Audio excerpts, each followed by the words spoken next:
त्यांना तुला समजून घ्यायला, त्यांच्या मनात तुझ्याविषयी जागा निर्माण व्हायला.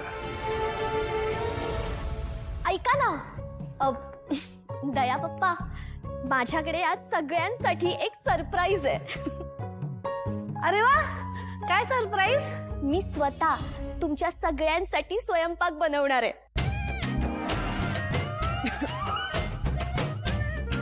हे सरप्राईज आहे की शॉक आहे? आज पण बहुतेक बाहेरूनच ऑर्डर करावं लागेल. ईशा, वहिनी, मी काय म्हणते, आपण बघूया ना स्वयंपाकाचं. हा, पुन्हा उपास मार नको. निशी, तू राहू दे. हा, का? म्हणजे काय झालं?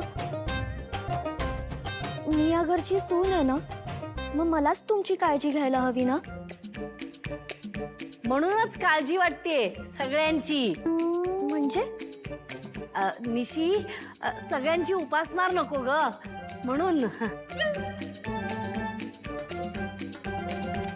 आय नो चेतना काकू, गेल्या वेळी माझ्याकडनं खूप गडबड झाली ना, म्हणून तुम्ही असं म्हणताय.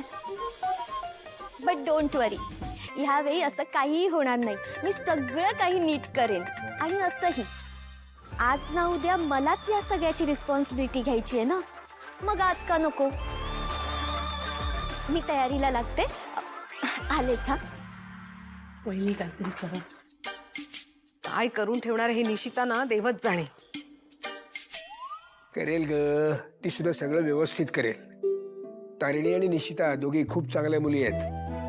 त्या दोघी मिळून सगळं घर व्यवस्थित सांभाळतील.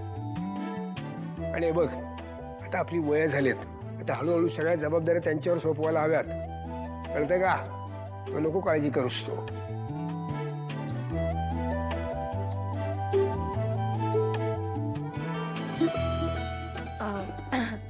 मी बघते निशीला काही मदत हवी आहे का.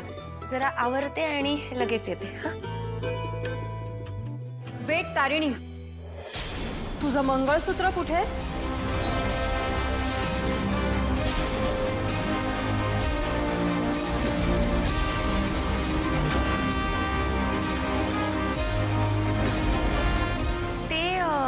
ते राहिलं ऍक्च्युली.